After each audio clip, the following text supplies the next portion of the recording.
Pemirsa, partai final Piala Presiden 2026 akan mempertemukan dua tim besar tanah air, Persib Bandung dan Persebaya Surabaya. Kedua tim ini lolos ke final setelah menyingkirkan rival masing-masing di babak semifinal dan menunjukkan performa yang cukup meyakinkan sepanjang turnamen. Lantas siapa yang lebih berpeluang mengangkat trofi Piala Presiden tahun ini? Untuk membahasnya kita bergabung melalui sambungan Zoom bersama pengamat sepak bola, Kesit Budi Handoyo. Selamat pagi, Bung Kesit. Halo, selamat pagi Jason. Salam olahraga. Baik. Salam olahraga, terima kasih Bung Kesit telah bergabung. Ketika kita melihat bahwa Persija Jakarta dan juga Arema FC ini sudah ditaklukkan oleh Persib Bandung dan juga Persebaya Surabaya. Kalau menurut Bung Kesit, apakah dua tim ini yang memang sudah ideal untuk masuk di laga final? Ya, saya kira ini merupakan final ideal ya. Pertama, karena dua tim ini adalah dua tim legenda. Ya, walaupun Persija katakanlah yang ke final kemarin misalnya mereka sukses menaklukkan Persib Bandung, saya kira juga itu pantas gitu, karena kalau kita lihat dari persaingan di menjelang berlangsungnya Liga dan ada Piala Presiden saat ini, Persebaya, Persib dan Persija ini kan tim yang betul-betul mendapat sorotan ya untuk bagaimana kiprah mereka di musim ini begitu. Kita tahu Persib juara bertahan 3 kali, mereka sukses meraih juara Super League, kemudian juga ada Persebaya yang saat ini mereka sedang menyambut 100 tahun hari lahirnya Persebaya ya, tahun 2027. Kemudian Persija sebenarnya berharap ini bisa menjadi turnamen yang oke gitu. Tapi ya faktanya mereka harus mengalami kekalahan dari Persib Bandung. Ya, dan Persebaya melawan Persib ini juga duel dua legenda. Kita tahu bagaimana kiprah dari kedua klub ini di Perserikatan ya. Jadi saya kira Persebaya punya nama besar, kemudian juga Persib sama juga seperti itu. Jadi Piala Presiden kali ini ya merupakan final yang mungkin sangat bagus lah gitu ya. Karena Persebaya sendiri belum pernah meraih juara, Jason. Ya, mereka hanya tampil sebagai runner up ketika di tahun 2022 ya, pada saat itu. Dan kalau kita 2019 ya runner up ketika itu. Sementara Persib pernah meraih juara di tahun 2015. Jadi buat Persebaya menurut saya ini kesempatan untuk mereka menunjukkan sejauh mana kekuatan Persebaya untuk mengarungi musim baru di Super League ya. Ada Piala Presiden ya, gelar yang belum pernah diraih oleh Persebaya Surabaya sejak Piala Presiden dihelat mulai tahun 2015. Ya, Bung Kesit, kita akan bahas satu-satu. Soal kemarin pertandingan Persib lawan misalnya Persija Jakarta itu kita lihat bahwa sepanjang pertandingan di bawah asuhan pelatih baru Igor Tolik terlihat memang Persib Bandung ini menemukan permainan menyerang yang lebih efektif dan juga lini belakang mereka banyak yang menilai ini juga cukup solid begitu.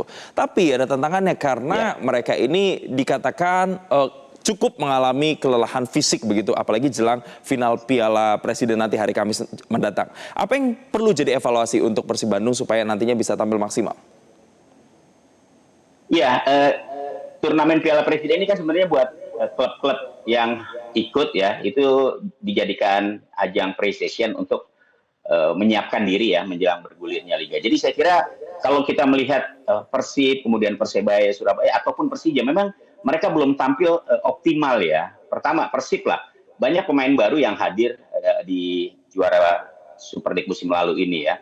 Ada pemain-pemain yang hadir dari Montenegro ya, ada dari Prancis ya di lini pertahanan mereka, termasuk juga hadirnya pemain baru Peralta yang kemarin tampil begitu dominan sepanjang musim lalu ya di Super League bersama Borneo, dan pada saat ini Mariano Peralta betul-betul menjadi bintang baru di Persib Bandung ya. Jadi kalau kemudian Igor Tolik belum menemukan formasi yang tepat ya, saya kira masih wajar, apalagi sejumlah pemain utama Persib Bandung juga kan saat ini sedang memperkuat timnas ya, seperti Eliano Reinders, kemudian juga Tom Hay, termasuk pemain rekrutan baru mereka Ragnar Oratmangun ya. Jadi wajar kalau kemudian belum menemukan bentuk permainan yang ideal bagi Persib Bandung.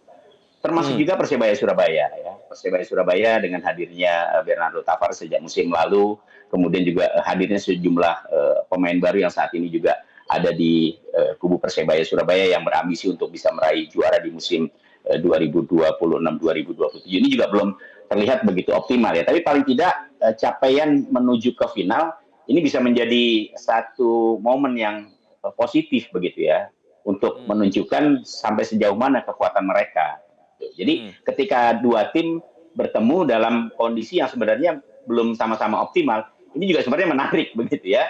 Ini Ya. juga sebenarnya menarik karena kita ingin melihat sampai sejauh mana racikan pelatih ini setelah hadirnya pemain-pemain baru di klub mereka, begitu, di tim mereka.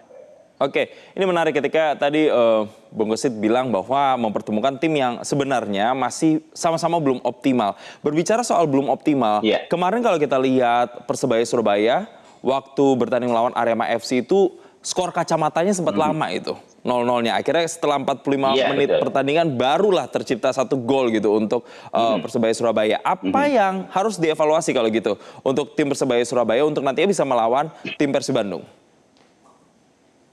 Iya, pertama saat sebuah tim hadir pemain-pemain baru, yang perlu dibangun adalah sebenarnya bagaimana mengetahui karakter dari pemain-pemain baru ini, gitu ya.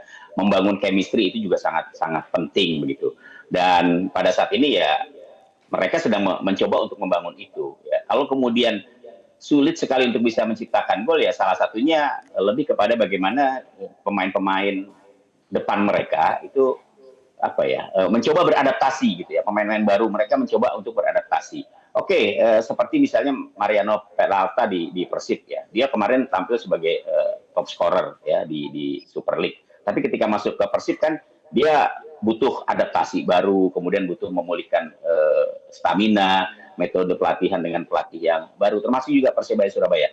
Mungkin Persebaya Surabaya pada saat ini sedikit lebih apa ya, lebih beruntung karena Bernardo Tavares itu kan sudah melatih sejak di pertengahan musim lalu, gitu ya. Walaupun Igor Tolik di Persib sebenarnya juga sudah ikut Boyan Hodak, dia kan asistennya, begitu ya. Dia lebih tahu, gitu. Tapi pada saat itu kan dia sebagai asisten. Sementara Tavares ini otaknya Persebaya Surabaya, gitu ya. Dialah yang meramu, meracik tim ini, siapa-siapa pemain yang akan diturunkan, dan hadirnya pemain baru ini juga butuh waktu, begitu. Wajar kalau kemudian kayak Persib lah, mereka juga kemarin kan sulit untuk bisa menciptakan gol ya ketika menghadapi Persebaya Surabaya, termasuk juga di pertandingan babak penyisihan sebelumnya, begitu.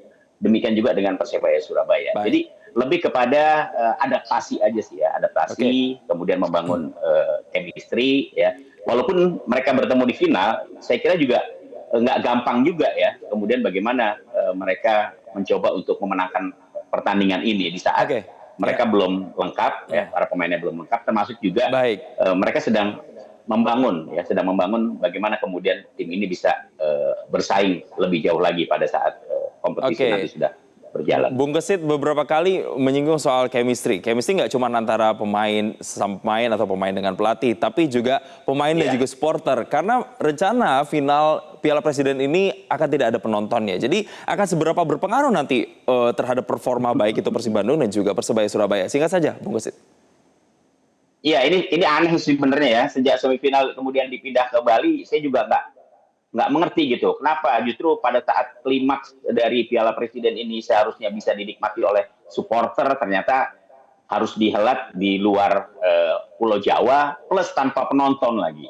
Jadi ironis ya menurut saya, bagaimana kemudian ya saya akhirnya juga harus mengkritik panitia dan juga PSSI begitu ya, atau penyelenggara dari Piala Presiden ini yang sepertinya kok tidak tanggap gitu. Justru pada saat momen semifinal yang menurut saya juga sangat menarik ya, mempertemukan Persebaya, Arema, mempertemukan Persib, Persija, itu kan seharusnya bisa menjadi awal yang bagus untuk bagaimana kita membangun atmosfer supporter gitu. Tapi ya sudahlah, sudah terjadi. Yang jelas duel final tetap menarik walaupun menjadi ironis karena yaitu tadi tidak adanya penonton yang kemudian hadir di stadion begitu. Oke, tapi yang jelas kita akan sama-sama lihat nanti bagaimana ramuan dari masing-masing tim begitu ya, dari pelatih masing-masing untuk kemudian bisa merekatkan chemistry mereka dan kemudian bisa menghasilkan performa terbaik di final nanti. Kita akan sama-sama lihat Bung Gesit. Terima kasih Bung Gesit telah bergabung bersama kami di Selamat Pagi Indonesia dan selamat kembali melanjutkan aktivitas. Jelajahi cara baru mendapatkan informasi.